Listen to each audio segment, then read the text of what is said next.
السلام علیکم۔ جانے ستمگر قسط نمبر 33 فروا خالد کی تحریر۔ جواب ہاں میں ہونا چاہیے ڈیئر کزن، ورنہ یہ ایس پی لاشیں گرا دے گا۔ محروسہ کی آنکھوں میں دیکھ کر اسے بہت گہری بات کہتا وہ وہاں سے نکل گیا تھا۔ اس کا لہجہ جتنا محبت بھرا اور نرم تھا، آنکھوں کا تاثر اتنا ہی پر اسرار سا تھا۔ محروسہ کو اپنے روم میں جاتے جلدی سے شاویز کا نمبر ڈائل کرتے حاتم کو بھی کانفرنس کال میں لیا تھا۔ کیا ہوا محرو، تم ٹھیک ہو؟ وہ دونوں اس کے یوں اچانک ایک ساتھ کرنے پر فوراً الرٹ ہوتے اپنا کام چھوڑ چھاڑ اس کی جانب آنے کے لیے اٹھے تھے۔ اوہو، میں بالکل ٹھیک ہوں۔ وہ ایک پرابلم ہو گئی ہے اور مجھے سمجھ نہیں آ رہا اس پرابلم سے کیسے نکلوں۔ محرو ان کی پریشانی سمجھتی جلدی سے بولی تھی۔ وہ جانتی تھی ان کے لیے وہ کیا حیثیت رکھتی ہے۔ وہ اسے مشکل میں دیکھ ایک منٹ کے لیے بھی نہیں رک پائیں گے۔ ان میں سے کسی ایک کو بھی کچھ ہونے پر ان تینوں کی جان ایک ساتھ اٹک جاتی تھی۔ ان کے درمیان کیا رشتہ تھا کبھی کوئی جان نہیں پایا، مگر اتنا مضبوط رشتہ آج تک کسی نے دیکھا بھی نہیں تھا۔ یہ پہلیاں بجھوانا بند کر کے تم سیدھی طرح سے بولو گی محرو، ہمیں فکر ہو رہی ہے تمہاری۔ حاتم تشویش بھرے لہجے میں بولتا اسے ڈپٹ گیا تھا۔ وہ ایس پی حمدان صدیقی نے مجھے پرپوز کر دیا ہے، وہ مجھ سے شادی کرنا چاہتا ہے۔ یہ الفاظ ادا کرتے محرو رو دی تھی۔ چلو جی، اسی کی کمی تھی۔ شاویز غصے سے پہلو بدلتے سگریٹ سلگا گیا تھا، جبکہ حاتم کا چھت پاڑ کہا فون کے اسپیکر میں گونجتا ان دونوں کو فون کان سے دور کرنے پہ مجبور کر گیا تھا۔ محرو، تو اس میں رونے والی کیا بات ہے؟ حاتم اسے پھوٹ پھوٹ کر روتا دیکھ سنجیدہ ہوتا دیکھ بولا۔ میں کیا کروں، مجھے کچھ سمجھ نہیں آ رہا۔ محروسہ اس وقت چھوٹے بچے کی طرح رو دی تھی۔ محرو، تم بھول رہی ہو شاید کہ تم کوئی عام لڑکی نہیں، بلیک اسٹار ہو۔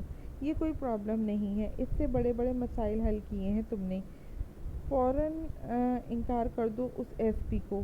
شاویز نے سر سپاٹ انداز میں اس کی سرزنش کرتے اس کے آنسوؤں کو فوراً منجمد کر دیا تھا۔ شاہ، تم کیا کہہ رہے ہو؟ اگر محرو نے انکار کیا تو اسے شک ہو جائے گا اور ہمارا پلان اور محرو کی اتنی محنت ضائع چلی جائے گی۔ حاتم نے شاویز کو ٹوکا تھا۔ میرے لیے کسی بھی پلان سے اوپر محرو کی خوشی ہے، اور وہ شخص کی طرف محبت بھرا ہاتھ نہیں بڑھا رہا، اسے محرو پہ شک ہے جس کی خاطر وہ یہ کھیل کھیل رہا ہے۔ میں نہیں چاہتا محرو کا دل ٹوٹے۔ شاویز سکندر نے پہلی بار یوں سامنے آ کر اپنی فکر کا اظہار کیا تھا۔ ان دونوں کو خاموشی سے سنتی محروسہ کی آنکھوں سے ایک بار پھر رواں ہو چکے تھے۔ وہ دونوں آپس میں اس کی خاطر لڑ رہے تھے، دونوں کو ہی اس کی فکر تھی، مگر دونوں کی سوچ اور انداز ایک دوسرے سے بہت مختلف تھے۔ حاتم اس کی حمدان سے پسندیدگی سے واقف تھا، وہ چاہتا تھا محروسہ کو اس کی محبت مل جائے، مگر وہیں شاویز سکندر کو ڈر تھا اگر ایسا ہوا تو بعد میں محروسہ کا دل ٹوٹے گا اور وہ اپنے بلیک اسٹارز کو ٹوٹتا ہوا نہیں دیکھ سکتا تھا۔ محرو محبت کرتی ہے ایس پی سے، حاتم نے اسے آگاہ کرنا چاہا۔ جانتا ہوں، اسی لیے تو کہہ رہا ہوں۔ شاویز نے سگریٹ کا گہرا کش لیتے دھواں خارج کرتے بے تاثر لہجے میں جواب دیا تھا۔ ایس پی نکاح نہیں کرے گا، وہ صرف ناٹک کر رہا ہے، یہ دیکھنے کے لیے کہ محروسہ واقعی کوئی کھیل کھیل رہی ہے یا نہیں۔ حاتم نے اپنی معلومات کے مطابق اپنے خیالات کا اظہار کیا تھا۔ وہ بہت ایماندار ہے، وہ اپنی ڈیوٹی کی خاطر اپنی جان داؤ پہ لگا سکتا ہے تو زندگی بھی لگا سکتا ہے۔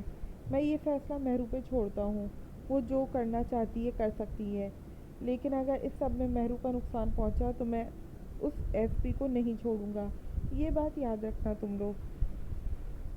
شاویز اپنی بات ختم کرتا کال ڈسکنیکٹ کر چکا تھا، جبکہ اس کی آخر میں بولی بات محروسہ کا دل چیر گئی تھی۔ میر سر، میں کیا کروں اب؟ محروسہ کی آنسو ایک بار پھر سے بہہ نکلے تھے۔ شاہ بالکل ٹھیک کہتا ہے، دل کے معاملات کو بیچ میں نہیں لانا چاہیے تھا، ہمیں بہت تکلیف دیں گے۔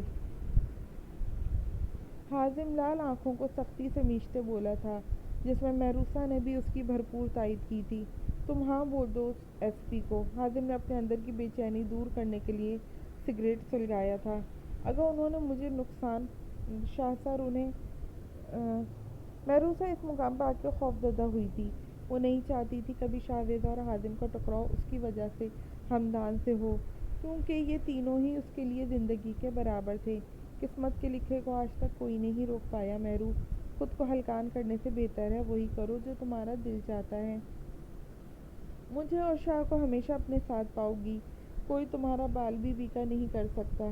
تمہیں یہ نقصان پہنچانے سے پہلے انہیں ہمارے سامنا کرنا پڑے گا۔ حازم ہمیشہ کی طرح اسے فل سپورٹ کرتا کال بند کر گیا۔ ہیبا میری جان، کیا ہوا ہے آپ کو؟ آپ ڈنر کرنے نہیں آئیں؟ کیوں شام سے خود کو روم میں بند کر کے رکھا ہوا ہے؟ نجمہ بیگم ہیبا کی روم کی لائٹ آن کرتے اس کے قریب آئی تھی۔ اس کی حالت دیکھ ان کا کلیجہ منہ کو آیا تھا۔ اس کی ایسی حالت انہوں نے تب دیکھی تھی جب اس نے اپنے باپ اور شوہر کو ایک ساتھ کھویا تھا۔ ماما وہ ہیبا ان کے قریب آنے پر اپنا ضبط کھوتی ان کے سینے سے لگتی پھوٹ پھوٹ کے رو دی۔ ماما حازم زندہ ہے، میں کہتی تھی نا آپ سے، آپ نے کبھی میری بات مانی ہی نہیں۔ ہیبا ان کے سینے سے لگتی پھوٹ پھوٹ کر رو دی تھی۔ اس کے بہتے آنسو نجمہ بیگم کو اپنے دل پر گرتے محسوس ہوئے تھے، مگر انہوں نے اسے چپ نہیں کرایا۔ وہ اسے اپنے اندر کا غبار نکال دینا چاہتی تھی جو اتنے سالوں سے وہ اپنے اندر دبا کے بیٹھی تھی۔ میں جانتی ہوں حازم زندہ ہے۔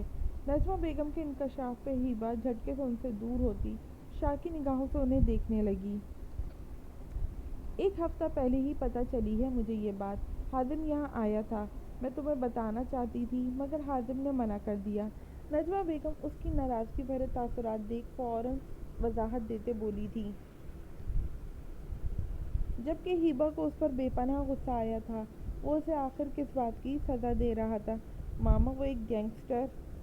ہیبا سے جملہ مکمل نہیں ہو پایا۔ میں جانتی ہوں۔ نجمہ بیگم نے اس کے آنسو صاف کرتے اسے پانی پلایا۔ ماما پلیز آپ ان سے کہیں نا کہ وہ یہ سب چھوڑ کر واپس ہمارے پاس لوٹ آئیں، وہ بہت غلط کام ہے، اس سے چھٹکارا پالیں۔ میں سروائیول میں پوری مدد کروں گی ان کی، پلیز وہ آپ کی بات نہیں ٹالیں گے۔ ہیبا ان کے ہاتھ تھامتی ملتجی لہجے میں بولی تھی، میں ایسا نہیں کروں گی ہیبا، دنیا والوں کے لیے وہ چاہے گینگسٹر ہو یا اس سے بھی زیادہ برا انسان، مگر میرے لیے وہ میرا بیٹا ہے جس پر اس کی ماں کو پورا یقین ہے وہ کبھی کوئی غلطی نہیں کرے گا اور نہ کبھی غلط کر سکتا ہے۔ نجمہ بیگم اپنا ہاتھ اس کی گرفت سے نکالتی اسے وہیں ٹوک گئی تھی۔ ماما یہ آپ کیا کہہ رہی ہیں؟ ہیبا نے بے یقینی بھرے نظروں سے انہیں دیکھا تھا۔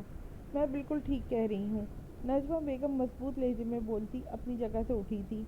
ماما وہ بلیک اسٹارز ہیں جنہوں نے نہ جانے کتنے گھر برباد کر دیے، کتنے لوگوں کا خون بہایا، مغرور سیاستدانوں کو ان کے گھروں میں گھس کر مارا، معزز سیاستدانوں کو ان کے گھر میں گھس کر مارا، چوری چکاری بینک لوٹنا، جیسے یہ سب غلط فعل کرتا ہے آپ کا دماغ، کہ آپ پھر بھی اسے سپورٹ کریں گی؟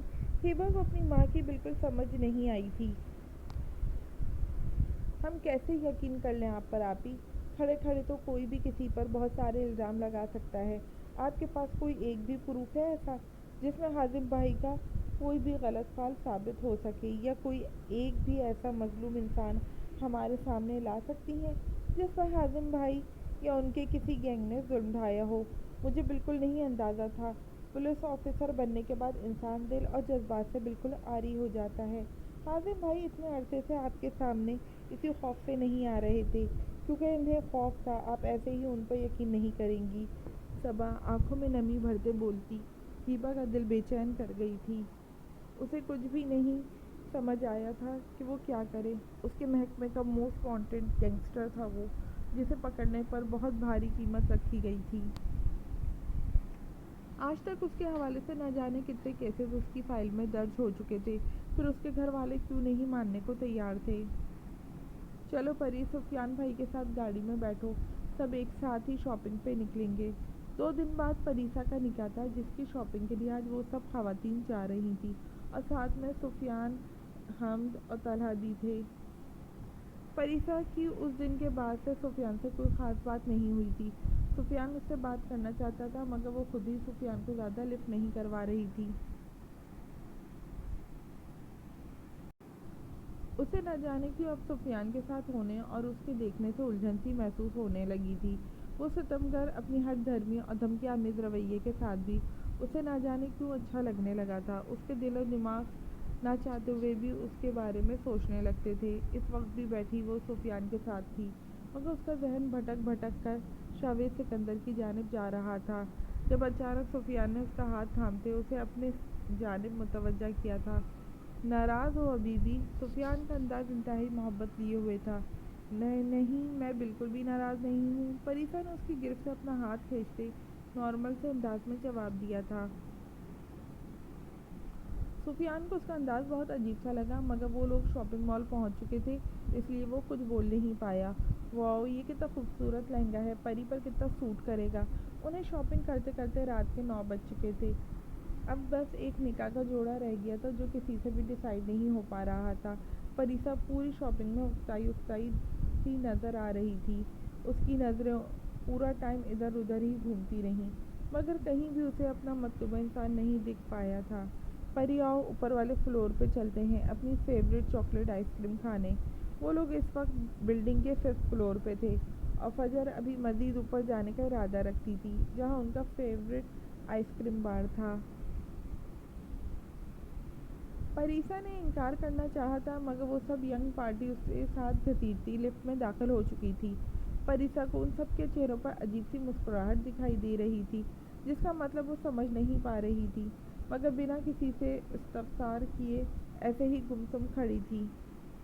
لفٹ سے نکل کر وہ سب دائیں جانب بنے ہال میں داخل ہوئے تھے، مگر وہاں کا منظر دیکھ پریسا نے بے یقینی بھری نظروں سے ان سب کی جانب دیکھا تھا، جو اس کی آنکھوں میں محبت بھرے اسے ہی دیکھ رہے تھے۔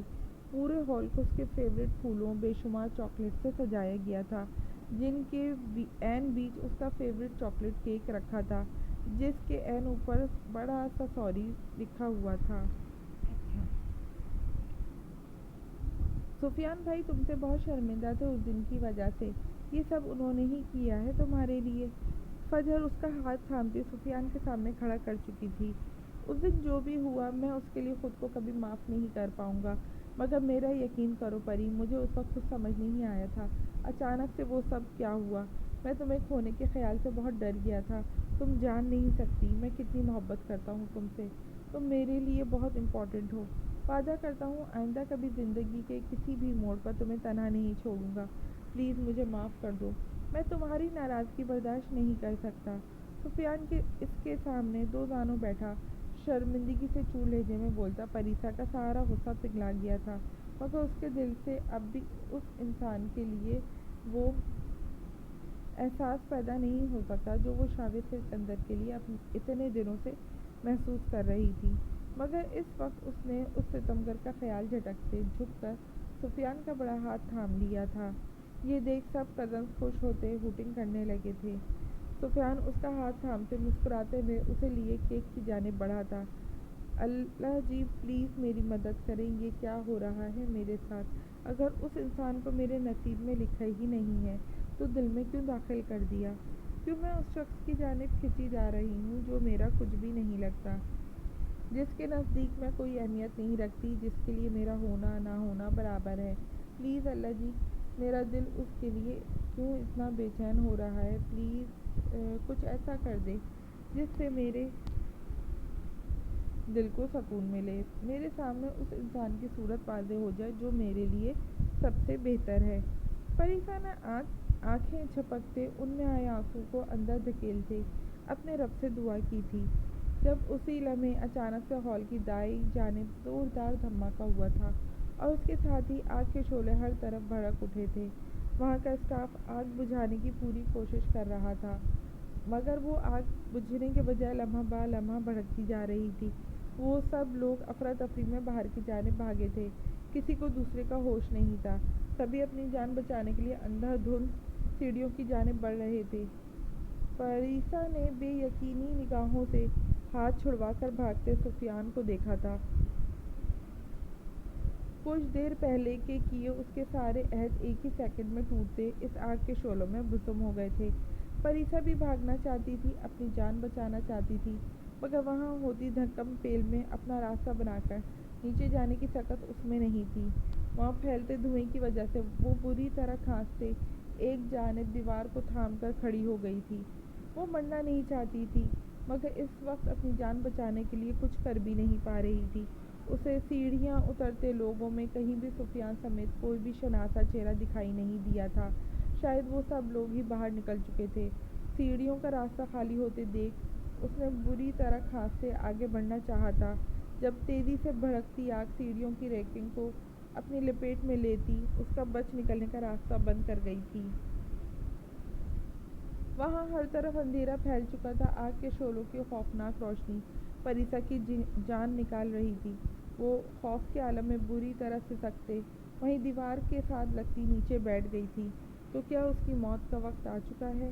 لمحہ بہ لمحہ قریب آتی آگ کو دیکھتے پریسا نے خوف کے عالم میں سوچا تھا، کیونکہ اس پوری دنیا میں وہ کسی کے لیے بھی اتنی اہم نہیں تھی کہ کوئی اپنی جان داؤ پہ لگا کر اسے بچانے آتا۔